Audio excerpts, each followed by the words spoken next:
jeu vidéo, il y a des musiques qui sont iconiques et qui rien qu'à leur première note sont reconnues instantanément par de nombreux joueurs. Et parmi ces musiques, j'ai 2 licences en tête qui remplissent parfaitement ces critères. Au point où même des artistes comme Soulja Boy, Hamza, Snoop Dogg, Zamdan et même Booba n'ont pas hésité à sampler ces musiques mémorables pour en faire des hits, voire des classiques. Et tout ça a pu être possible par celui que j'appelle le père de la musique de jeux vidéo, Koji Kondo.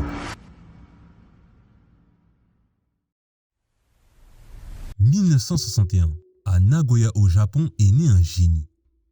C'est pas pour rien que je dis que c'est un génie, puisqu'à seulement 5 ans, ses parents l'inscrivent dans des cours de musique et il se met déjà à jouer de son premier instrument, l'orgue électrique. Après ça, il rentre dans l'adolescence et va faire la découverte des jeux vidéo. Et il y en a un en particulier qui va le taper à l'œil, qu'on connaît tous, qu'on a tous déjà vu au moins une fois sur un documentaire. Je pense que vous savez de quoi je parle. Oui, je sais. Vous vous dites probablement comment il a trouvé sa passion pour la musique dans un jeu où il n'y a pas de musique. Et pourtant, ça va être le déclencheur. Puisque quelques années après, il rentre à l'université d'art d'Osaka et il y a un pote à lui qui va lui faire découvrir les salles d'arcade. Il va passer des heures là-bas, jouer à tout type de jeux qu'on peut lui proposer. Des jeux comme Space Invader, Pac-Man, Donkey Kong. Donkey Kong qui venait fraîchement de sortir de chez Nintendo. Et là, pour lui, c'est une évidence. Il veut bosser dans le jeu vidéo. Durant sa dernière année d'université, ce même pote qui l'a fait découvrir les salles d'arcade va changer sa vie à tout jamais, en lui présentant une offre d'emploi d'une boîte très populaire. Et devinez c'est laquelle? Nintendo. Quelle coïncidence. Donc ce qu'il fait, c'est qu'il saisit l'opportunité et bosse chez eux en 1984. À cette époque, l'entreprise n'avait que 2 employés dédiés au son, Yukio Kaneoka et Hirokazu Tanaka, 2 employés qui s'occupaient essentiellement des effets sonores des jeux Nintendo. D'ailleurs, faut savoir un truc, c'est que Kondo est la première personne à s'être spécialisée en tant que compositeur de jeux vidéo. Avant, ce nom n'était même pas utilisé pour désigner ce type de compositeur que nous connaissons aujourd'hui, parce que clairement, pour les studios, la musique c'était pas leur priorité. Mais Nintendo, eux, ils avaient la vision. Ils ont vu qu'il y avait une opportunité à saisir, et c'est pourquoi ils vont le tester sur sa première composition du nom de Punch-Out.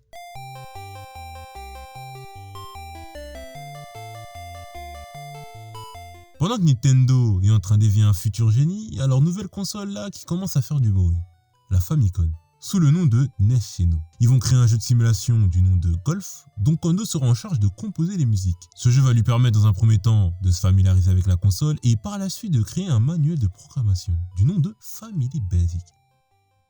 La Family Basic, c'est un logiciel qui permettait de programmer ses propres jeux sur le langage BASIC. Kondo, lui, va s'occuper de la partie sonore du projet, étant donné qu'on est au début de la programmation dans le jeu vidéo. Il fait donc partie des piliers dans ce domaine et il n'hésite pas à transmettre son savoir à la prochaine génération de compositeurs. Et parmi ces jeux que je vous ai mentionnés juste avant, le jeu le plus important qu'il va composer sera Devil World.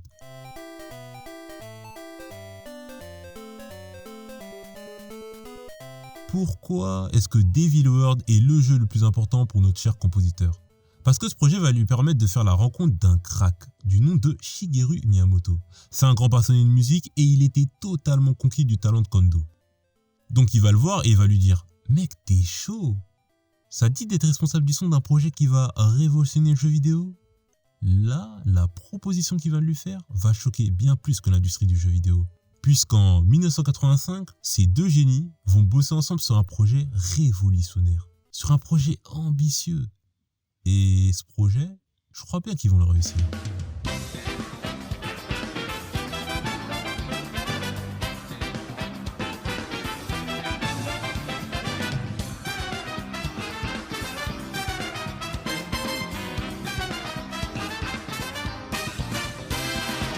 Ce thème est le thème le plus iconique de l'histoire du jeu vidéo, avec le personnage le plus populaire de l'histoire du jeu vidéo. Je pense que j'ai pas besoin de vous faire une présentation de Super Mario Bros. C'est le plus grand jeu de tous les temps, il sera tellement apprécié des joueurs qu'il va se vendre à plus de 40 millions d'exemplaires depuis sa sortie initiale. Et c'est l'un des premiers jeux où la musique était en parfaite harmonie avec le gameplay. Car pour Kondo, si un thème ne supporte pas le rythme du jeu, c'est une musique vide sans aucun intérêt. Et cette vision qu'il a de la musique, on va la ressentir parfaitement sur le jeu. Si on prend pour exemple le thème Underwater, qui est une musique plus douce, plus relaxante, on comprend bien qu'elle a été conçue pour correspondre au mouvement plus lent et flottant de Mario Solo. Quand on fait un niveau et que le temps est presque écoulé, le tempo de la musique s'accélère, ce qui nous donne un sentiment d'urgence. Peut-être que tout ça nous semble normal aujourd'hui, mais aucun jeu n'avait fait ça jusqu'à présent. Et le but de Kando était clair. Créer plus qu'une simple musique, mais une immersion à Super Mario Bros. Pourtant, si on se penche de plus près dans le développement, on se rend compte que c'était pas évident. Faut savoir que la NES a une grosse limitation technique. La console ne disposait que de 5 canaux audio, dont 3 pour la musique et 2 pour les effets sonores. Donc quand Mario devait sauter ou ramasser un objet, ça coupait automatiquement la musique de fond pour laisser place à l'effet sonore ajouté. Ouais, je vous l'accorde, c'était vraiment relou. Mais cette limitation technique, il va réussir à la retourner à son avantage, en arrangeant les thèmes de manière à ce que les ajouts sonores donnent l'impression que tout est parfaitement intégré. Une subtilité remarquable qui lui a permis de composer des musiques qui aujourd'hui sont encore un exemple de la musique de jeux vidéo.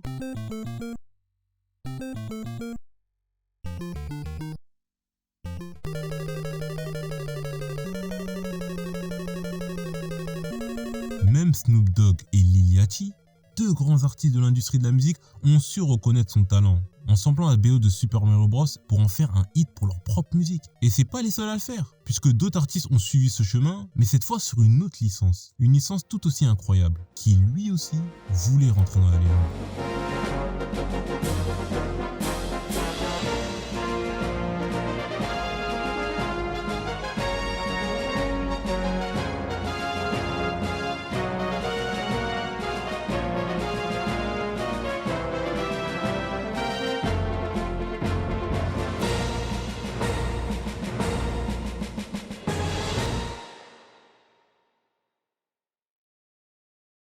Est-ce que vous me croyez si je vous dis que le thème principal du jeu devait être le boléro de Ravel?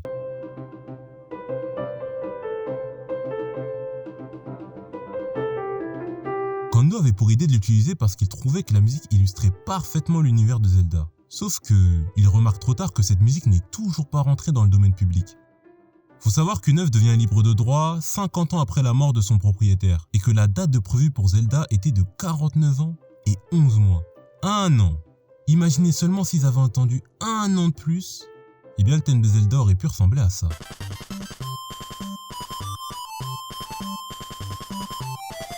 Bien évidemment, ça a été fait par des fans, mais la situation se complique un peu pour Kando, puisque le jeu sort bientôt et il lui reste plus vraiment beaucoup de temps. Donc l'idée qu'il va avoir, c'est de créer le thème principal que nous connaissons tous, et vous savez, il va le faire ça en combien de temps? En seulement 24 heures. Oui, vous avez bien entendu, en seulement 24 heures, il a créé le deuxième thème le plus iconique de l'histoire du jeu vidéo. Avec cette mélodie qui est reconnue même par des personnes qui n'ont jamais joué au jeu. Et ça prouve la puissance culturelle que porte cette licence. Et la manière dont il va composer les thèmes de Zelda est très simple. Il va juste appliquer ce qu'il a déjà appris sur Super Mario Bros. Mais cette fois d'une autre manière. Fini les bruits de sauts ou de champignons, place à l'aventure et l'exploration. Déjà, son premier objectif, c'est de créer des mélodies sans que ça devienne trop lassant, même après de longues sessions de jeu. Comme par exemple la musique des donjons, qui est plus sombre, presque même oppressante. On se doute bien qu'elle est faite pour pousser le joueur à être plus prudent lors de ses phases de jeu.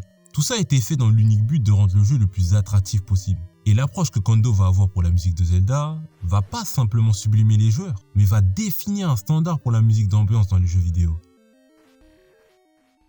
Même ces artistes que nous écoutons tous n'ont pas hésité à sampler la BO de Zelda, que j'aurais adoré vous faire partager ici, mais que je ne peux malheureusement pas, dû aux droits d'auteur qui me limitent énormément.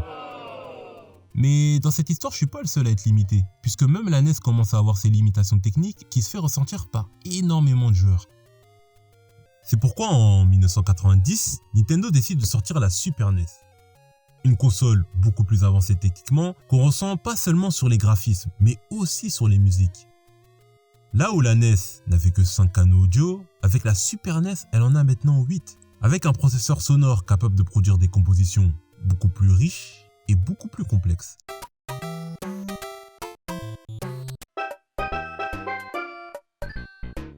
Grâce à cette nouvelle technologie, il profite pour composer des musiques beaucoup plus élaborées, en particulier sur le jeu Super Mario World.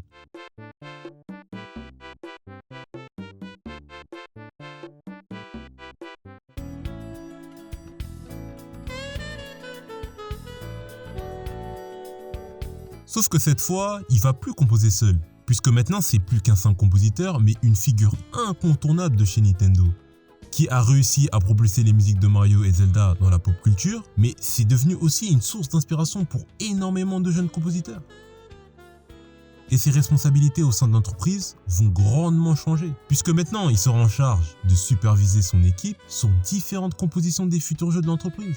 Il n'arrête pas complètement de faire de la musique, mais il sera juste sur des plus gros projets, sur une plus grosse console, comme par exemple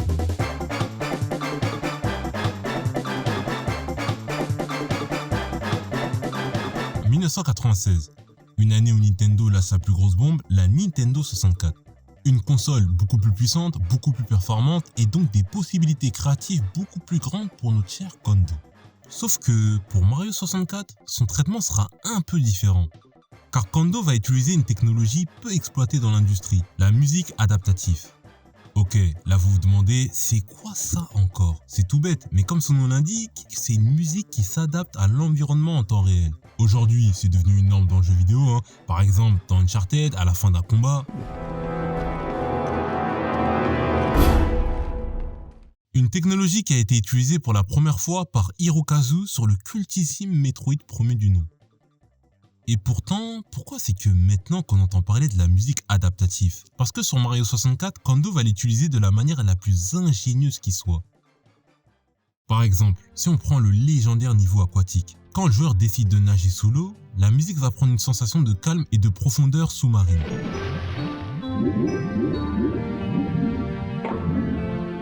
Bon, jusque-là, je pense que je vous apprends absolument rien, mais maintenant si le joueur décide de remonter à la surface, la musique s'accélère et retrouve un rythme plus énergétique.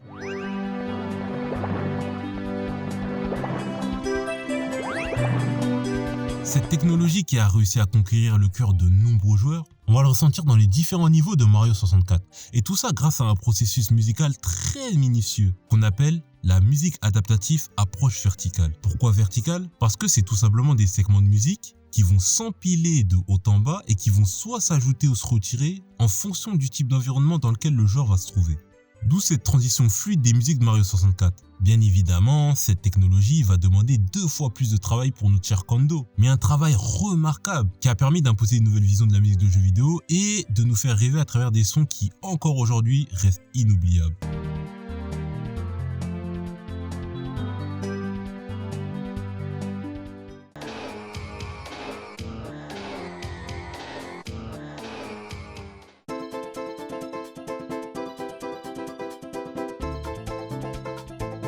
Un an après le succès international de Mario 64, il va composer Star Fox 64.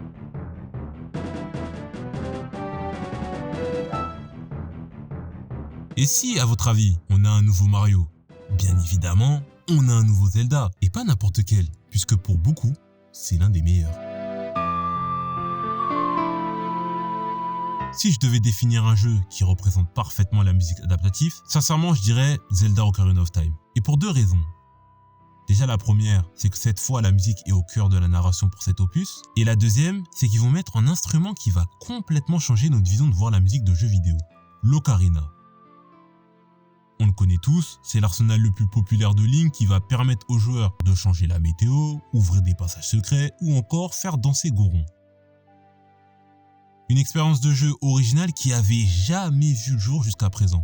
Mais la question qu'il faut se poser, c'est comment Nintendo ont fait pour réussir à retranscrire une ocarina sur une manette aussi compliquée que la Nintendo 64? Déjà, ils vont limiter les notes disponibles d'une vraie ocarina pour la simplifier au bouton de la Nintendo 64 en utilisant seulement 5 touches de la manette, dont les flèches directionnelles et la touche A. Ça a permis à Kondo d'être plus clair dans ses compositions et de faire des mélodies plus simples que le joueur puisse facilement les retenir. La leçon que Nintendo a transmise au monde du jeu vidéo, c'est que non seulement la musique peut être générative, donc accompagner le joueur durant son aventure, mais elle peut aussi être un mécanisme de jeu qui fait évoluer le joueur tout au long de son aventure. Et cette approche mise en place par Miyamoto et ses musiques composées par Kondo va placer cet opus au panthéon du jeu vidéo. Et pendant de longues années, je pense qu'on parlera encore des musiques de Zelda Ocarina of Time.